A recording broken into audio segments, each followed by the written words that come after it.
Sawa, shikamoo mama. Marhaba. Vipi hali ya binti yangu, kwa anaendeleaje? Kwa sasa binti yako anaendelea vizuri na hata hivyo pia dokta ameshampa ruhusa ya kurudi nyumbani. Alhamdulillah. Kwa hiyo ameshapata ruhusa? Ndiyo mama. Na mbona uko peke yako? Yeye yuko wapi? Binti yako anakuja.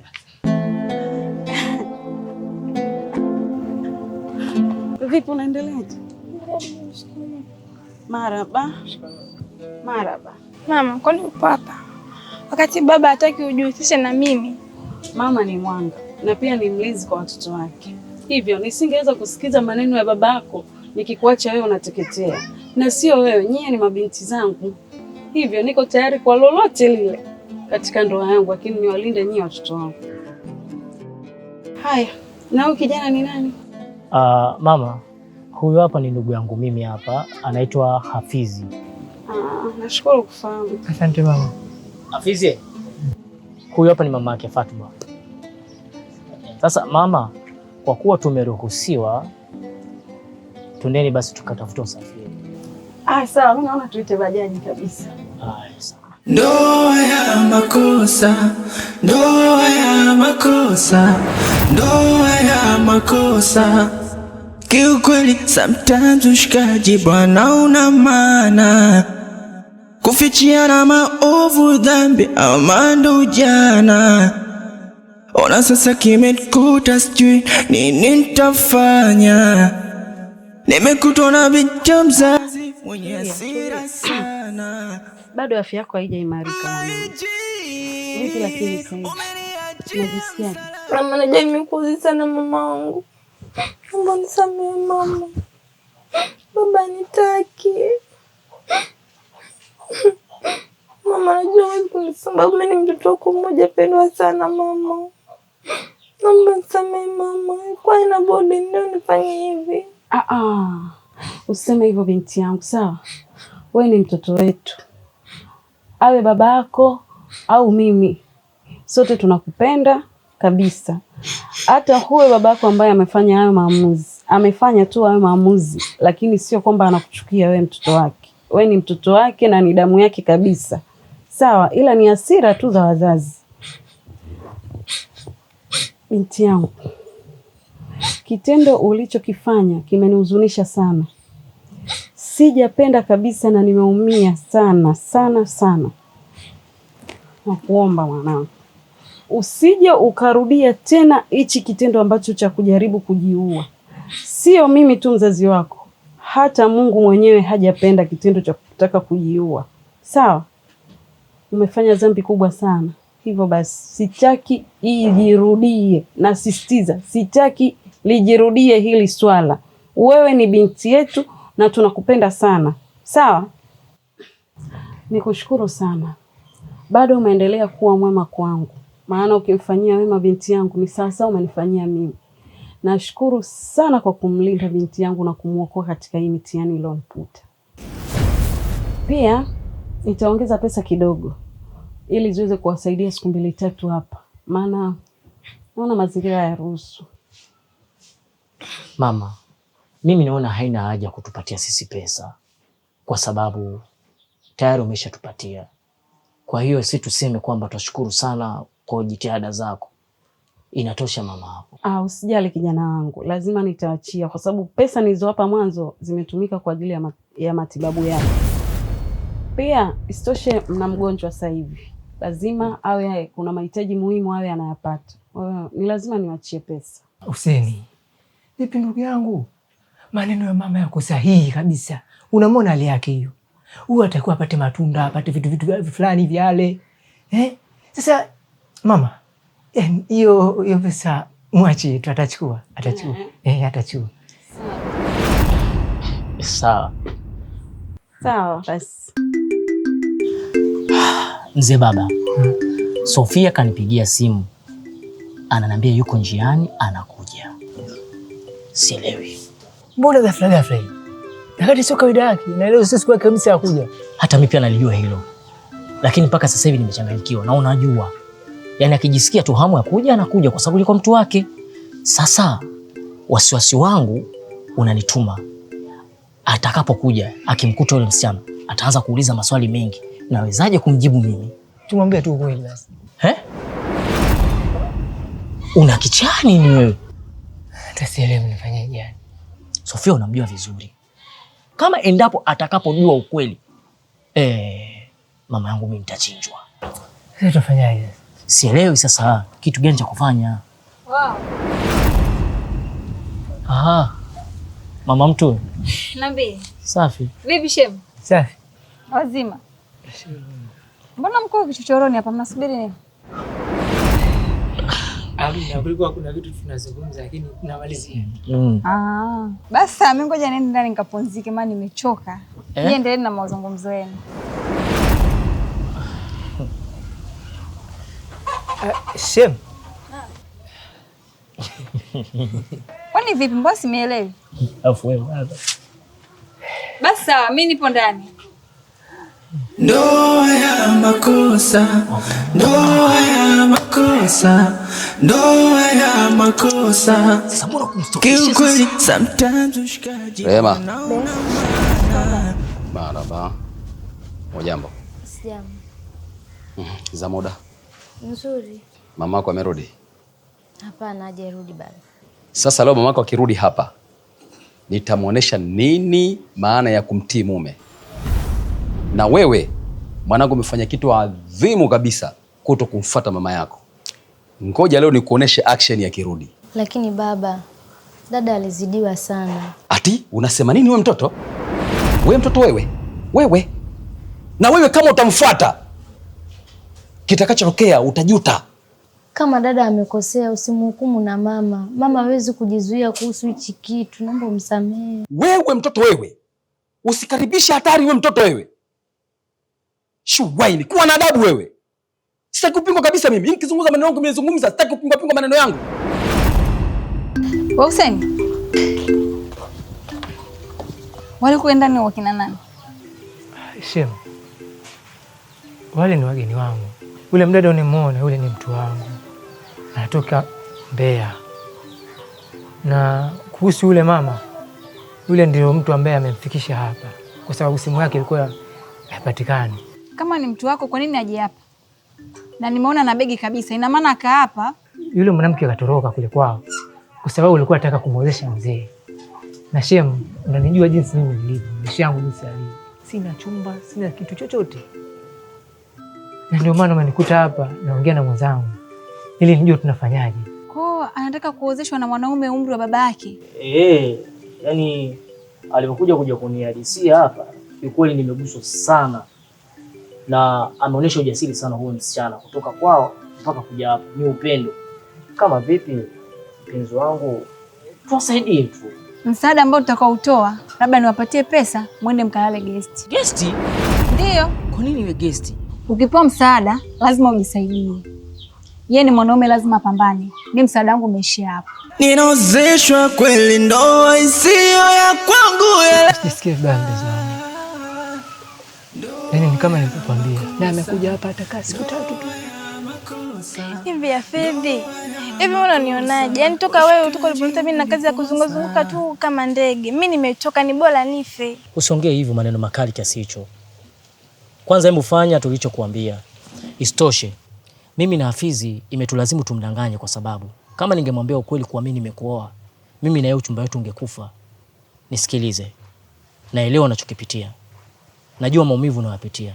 Vumilia, ni swala la muda tu shemeji yangu. Kinachoniumiza mimi, mama najua kwa ndo mtu wangu. Na kwa sasa binti yao napitia changamoto hii bila wao kujua. Ni kwa vile tu ninampenda Hafidhi, ndio maana nimekubali na yote haya. Hizi harakati hizi zote zitaisha. Ipo siku mimi na wewe tutaishi pamoja kama mke na mume. Usinichoke mpenzi wangu. Nakupenda sana mume wangu.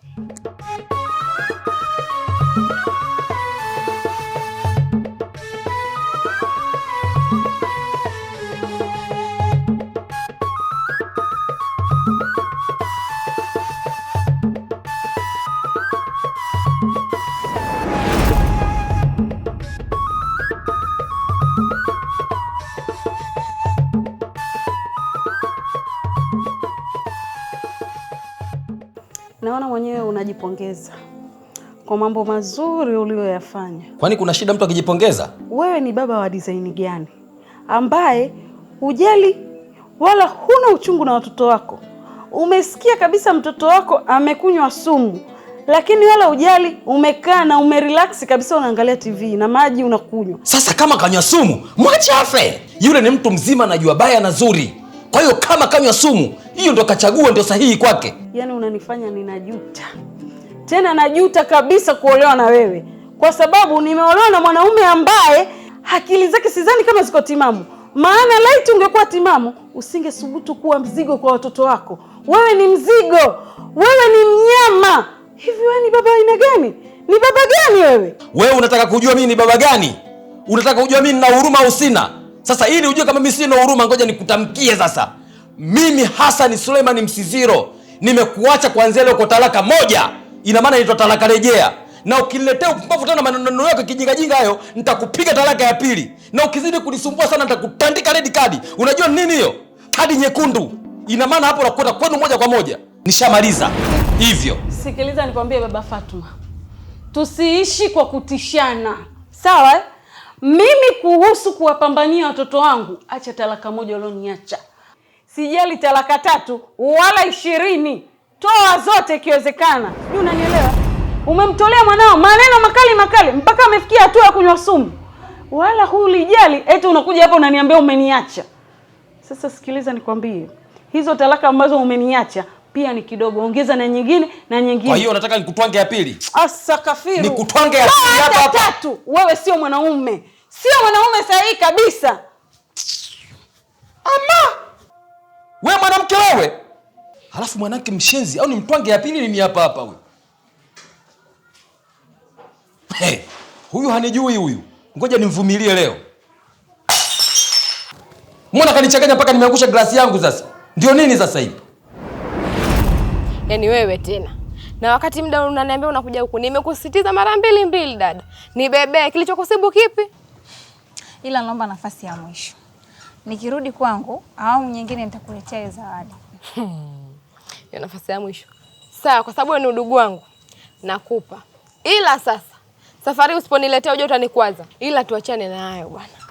Hivi shoga yangu, huko kwako hamna mabadiliko yoyote? Nilivyorudi chumbani kwangu, nilimkuta mama mmoja na msichana mmoja hivi.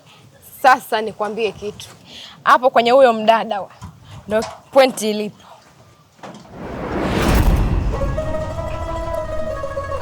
Shemeji huyo. Karibuni. Karibuni shemu.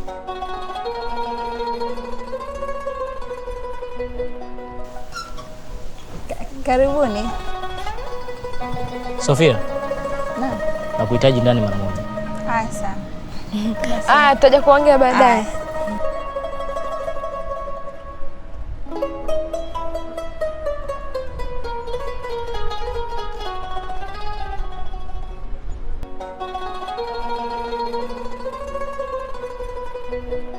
Mbona kama haupo sawa? Alafu sasa hivi nikupigia simu zangu upokei, nikutumia test hata unavyojibu tofauti kabisa na zamani. Kuna shida gani? Wewe unataka nikujibu vipi labda? Nilishazoea na kupigia simu mara kwa mara, tunaongea, tunachati sana, ila sasa hivi umebadilika kabisa. Wewe kilichokufanya umwambie babangu kwamba dada yangu ana namba 2. Angalia kuwa mimi ameniuliza nikakaa kimya kama sijui. Na sio kama sijui, nimekaa kimya makusudi. Wewe ni mwanaume gani usiokuwa na kaba, ukaropokwa pale mbele ya babangu tena na kumpigia simu juu? Umeona babako alivyokuwa mbogo. Alafu alishanibananisha pale sebuleni kwenu. Unafikiri mimi ningefanyaje? Nilijikuta tu nimeropoka kwamba ana namba 2. Kile alichokifanya ni kukutishia tu wewe, asingeweza kufanya chochote kile. Lakini kwa uoga wako umeongea kila kitu kinachomhusu dada yangu. Ona sasa kilichotokea kwa dada yangu. Ameshaolewa, tuko mbali naye sisi na baba hahitaji hata kumuona. Yote ni kwa sababu yako wewe. Ilikuwaje mpaka babako akagundua kwamba dadako hajalala ndani? Usiku ule wakati dadangu anatoka, mimi ndo nilomfungulia mlango. Na kwa bahati mbaya nilizani kwamba ule mlango nimeufunga, lakini kumbe sijaufunga. Mbaya zaidi, baba wakati anatoka asubuhi alikuta mlango upo wazi. Baada ya kukuta mlango uko wazi, aliuliza ni nani aliacha mlango wazi. Mimi kwa kujitetea nikasema sijui. Sasa baada ya kusema sijui, aliuliza kuwa dadako yuko wapi, nitie dada yako. Hapo ndio shida ilipoanzia. Kama unavyojua dada hakuwepo ndani. Zile ni hasira. Zikipungua zikiisha, mbona atamsamehe dada yako na atarudi nyumbani? Sidhani kwa ninavyomjua baba yangu. Baba yangu ni mtu mwenye misimamo mikali na ni mtu katili mno, hasa unapoingilia maamuzi yake. Kama utojali, naomba tuenzetu bichi basi, ukatulie tulie, upunguze hata mawazo. Sawa, hamna shida. Basi acha niende nyumbani nikajiandae, kisha nitakujulisha.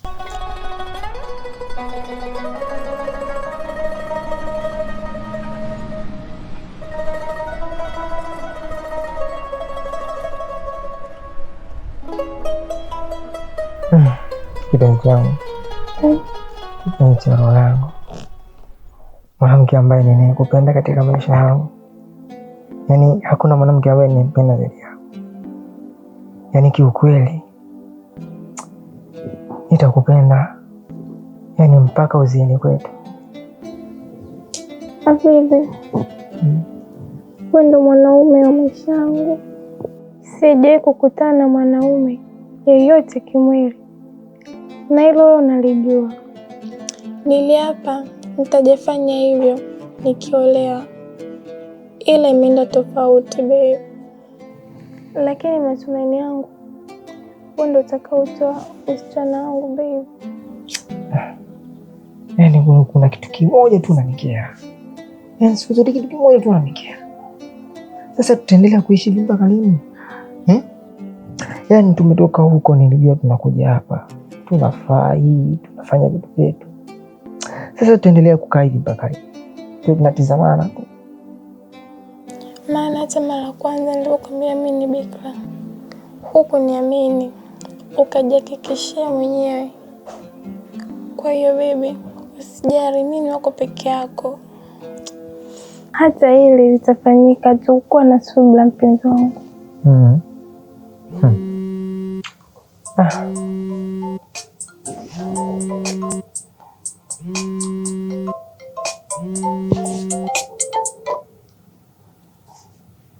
Huyo ni nani? Mbona upokelei simu? Mwachana naye, huwa atasumbua tu sasa hivi. Mwachana naye. Toka mchana huyo mtu anakaza kupigia simu, afu upokee. Ni nani ambaye unaogopa kupokea mbele yangu? Achana naye bwana, huyo achana naye. Achana naye.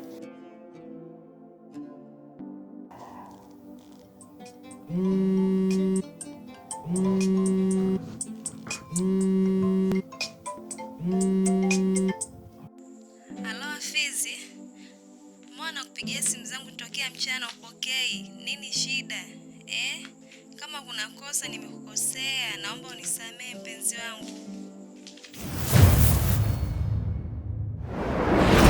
Ndoa ya makosa, ndoa ya makosa, ndoa ya makosa. Kiukweli sometimes ushikaji bwana una maana, kufichiana maovu, dhambi ama ndo ujana. Ona sasa kimekuta, sijui nini nitafanya. Nimekutwa na binti mzazi mwenye hasira sana. Maiji, umeniachia msala. Nimekutwa na ndani, mzee ameleta bala. Mikosi hii faida ameleta sara. Ninaozeshwa kweli, ndoa isiyo